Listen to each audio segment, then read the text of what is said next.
Hello and welcome to Lone Star Drift. I'm Dave Egan. This is the LZ Festival, and Aaron is judging today, so we're all in for it. That was exactly what I needed. Introduce yourself. Hey, I'm Kevin O'Connell. I'll be judging with Aaron today at the LZ Festival. It's going to be freaking awesome. He's also judging, but he's talking real quick. I just wanted to show you guys what it was like and explain some of the judging real quickly. So, Ian on headset 1. Hey. Oh, do you have a second? Come tell us how the judging here differs specifically from Formula D. I suppose we factor in more precision rather than style, I suppose. Theory is, if you can make a driver more precise, he's able to place the car better in battles, especially in the chase positions. So we don't get overly focused on the technicalities of drifting. Even yourself, though, I noticed yesterday, you were a typical driver judge, focusing on little things, how the guy transitioned, maybe where he dabbed the handbrake, little things like that. Whereas my viewpoint is, I look at it from a spectator's point of view, and I think spectators don't see those little subtle differences. They see the big differences. So we try and factor our rules around that, and we're trying to make it kind of like the obvious winner. But obviously, when you get up to a certain level, you didn't have to start looking at the critical little bits. But we focus on line. I just feel that if the lead car is on that perfect line, chase car has a great opportunity to be able to get right on the door. We also encourage a little bit of rubbing. We encourage guys to pull bumpers off. You know, the old FD way of if you actually touch the car in the lead position, you got a zero. None of that, we certainly encourage that because we want, again, from a spectator point of view, I think they want to see cars rubbing each other.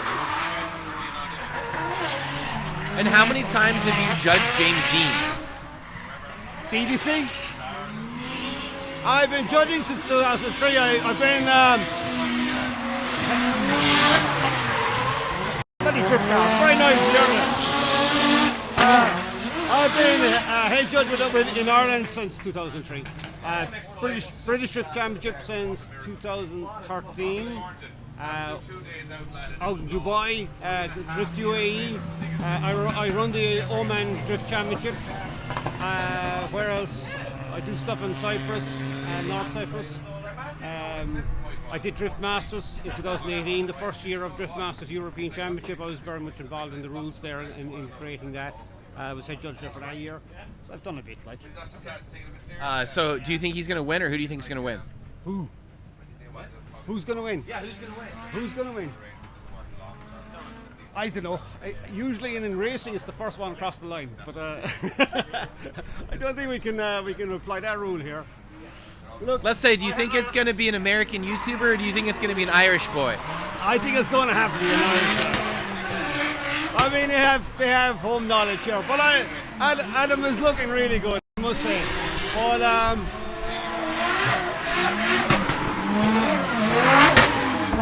you have to understand this track. It looks simple, doesn't it? You're going right-hand corner into a hairpin, and then into a transition and a finish corner. You'd think it's fairly simple, but that first corner is really unusual. Car goes light when you come in over the crest. Understeer becomes a thing until the car compresses in the understeer. There's a lot involved in that first corner there. And the guys who have been here for years doing it, they're very comfortable with that. And again, in the chase position, it's also difficult to chase, to get really aggressive through that first corner. Again, the local boys will be well used to that, so we'll have to see. All right. Well, thank you. I love your little system, by the way. This is so much fun. Look, it's not perfect. I don't think there's a perfect judging system. We're all fallible. We do make mistakes as judges. This is by far the best way I've ever judged for qualifying. Yeah, it's good. I think. It's easy. You know yourself from judging. Good drivers are very easy to judge because you've only got small little mistakes or very few mistakes. When you get down into the midfield,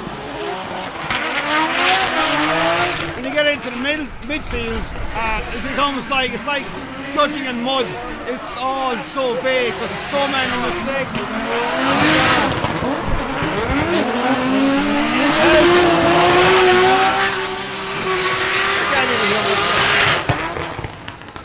I know I'm hard enough to understand most of the time, but anyway, I think this helps kind of in the midfield where you have so many mistakes, you're separating those mistakes and you're actually putting a little score down for them.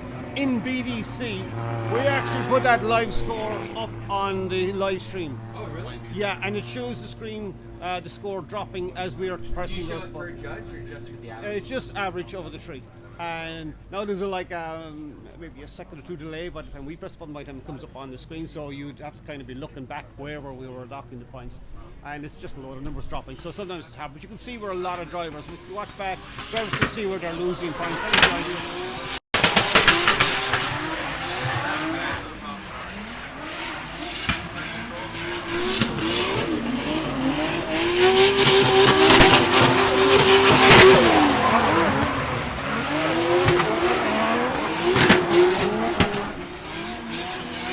That was his son going by. I had to point that out so he didn't miss that.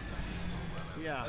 Hence one of the reasons why we went so technical with the rules, because I have a son who competes and I have to make it so that everybody, including all the drivers and their spotters and their team members, can see where a driver is getting the points and where they're losing the points. And I felt if you can make it as transparent as that, where everybody knows when they've done a good run or when they've done a bad run, then it's very hard for someone to come back and criticize you for your son doing well. You know, if you have 8, 10 clipping points and you see the way we're scoring those clipping points, it's very hard to argue whether a car was perfect on the line or not. If you go very style based, it's very subjective. And if we had subjective style judging here and my son was winning, it would be really bad.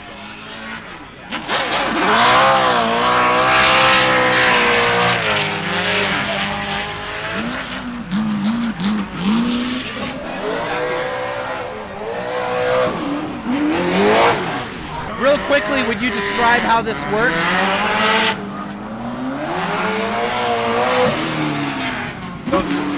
In the briefing, when I do the briefing, I explain where we're going to dock points, where you lose points, initiation, how you initiate.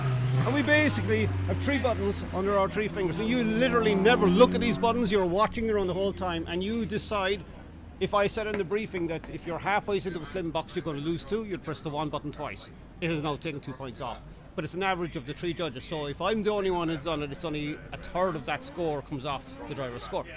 I feel it's important that it should be 3 people deciding on the run, not 1 person. So we have the -1, we have a -5, and we have a -10. So again, for a big error, we can take 10 points. We can press the 10 buttons twice, take 20 points. And the only failing of the system is it doesn't reward impact very well. You know what I mean? It's so focused on the precision of the run. So you could have a guy who's very careful doing the run, maybe with a little angle, and even though maybe we might be docking points on initiation, where that is a lot of your impact score comes from initiation because of the way we've done the rules. There is points through the course where somebody who's taking a lot of risk should be rewarded a bit more, but they won't on the system because we'll be docking 2, 5, or 10 regarding 1, 2, or 5. So at the end we have a plus button there, so we can, at the end of the run, if we felt that the run had a lot of impact, we can actually add a few points for style. Generally we're going about 5, because even if you turn around and said the impact of a score is worth 20%, we're already factoring impact on initiation. It's only for the rest of the run that the impact is not really being rewarded. So that's where we add those extra points at the end, or we could dock them as well if a guy was very shallow or very careful on the run. Okay.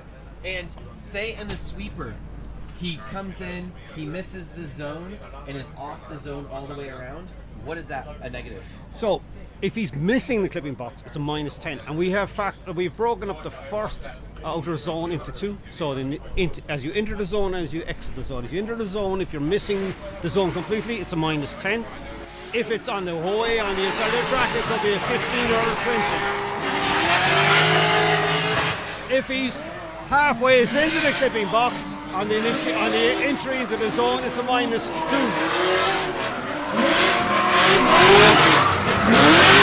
And if he's fully into the clipping box on the very edge of the track, it's you don't press any points, you dock nothing.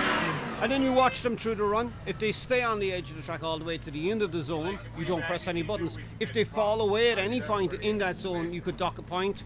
or 2 depending, and when they get to the end of the zone, we score it again. Wait, what's that? Dave, please rank the quality of the YouTubers driving in order. Who's the best?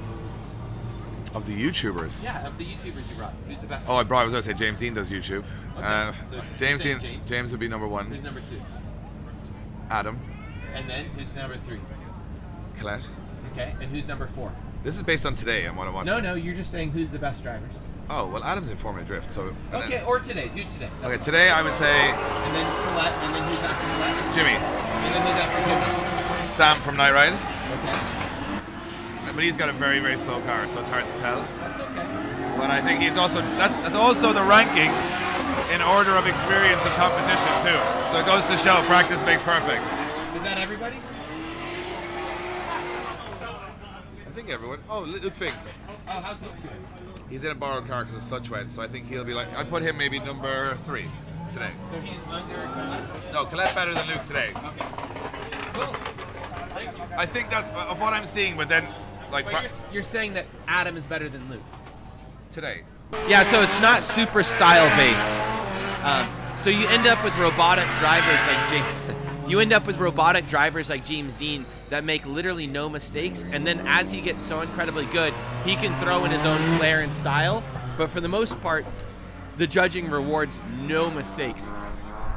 Whereas like in Formula D for a long time, Forrest Wang would qualify number 1 because he'd have huge crazy angle, he'd be a bit slower, he'd do specific things and wow the crowd. That doesn't necessarily get a 100% score. Or like Chelsea Genofa might not do super well here because he's so flamboyant in his style. He'll often do things that are a bit wacky on purpose to just snap the car around as crazy as possible to really get the crowd excited. But that's typically going to, move you offline slightly or make you move the car differently than the judges prescribed in the driver's meeting. If you guys know why the drift scene is so good here, by the way, let me know. I should go ask some people. Everybody's on the phone. Say hello. Hey, why are the Irish so good? What's the specific reason? There's a huge rally scene in Ireland and back roads. Country roads, small, tight, narrow country roads. That's why the Irish are so good. Oh, absolutely. That's where the cars get tested. So if you're outside of the city and in the country, that's where people test their cars on really tight, narrow roads. And you've probably seen James Dean practicing in the field as well, so field cars. But I think the rally scene and the illegal road scene in Ireland, it's really helped. But yeah. That Corolla is so fast.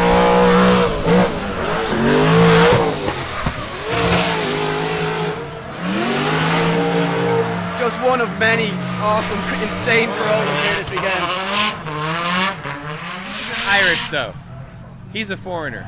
Yeah. He's not too far away. Quick boat ride over from England, but Phil Morrison's 86. I mean, it's insane. You have to see that in the flesh to appreciate it. Really, really cool car. How competitive is the super low car? What's that called? Low origin? Low origin. I don't know, to be honest, but we're going to find out today, I think. We're going to find out. It's very low. It's not one that you want to see going into the gravel because I don't think it's going to come back out. All right, I'm going to get back to it, and I hope you guys enjoy the whole LZ festival. I'm not going to try and show a bunch of driving from the LZ festival. I'm just showing backstage kind of stuff because I think that you guys will already have seen everything. Cool. I hope you're enjoying the content. Thanks, guys. And I just realized I should chat about the actual judging that we actually did and like the results of it. So during qualifying, all of our laps, all the runs and everything, the judging was pretty close. A lot of the time the judging, 2 of the judges were like spot on, exact same scores, and we'd fist bump each other. That happened quite a few times. Sometimes there was a bit of a spread, maybe 10 points, but because everything was so specific and deductive and in the driver's meeting laid out so carefully, we could visually see exactly where the drivers were online very carefully. We weren't judging on style, basically just line, and mistakes were being subtracted on top of that. We were all really close in judging. It was really good. Day 1, during the King of Ireland competition, it rained and there was oil spilled on the track, so most of the judging was simply during the tandem runs, who made the less mistakes or who got drug off the line or things like that. And the mistakes were pretty drastic, or the proximity was pretty great between the cars. However, Sunday, everything was super dry, track was rad, drivers were on point, and it was a lot more fun to judge that competition.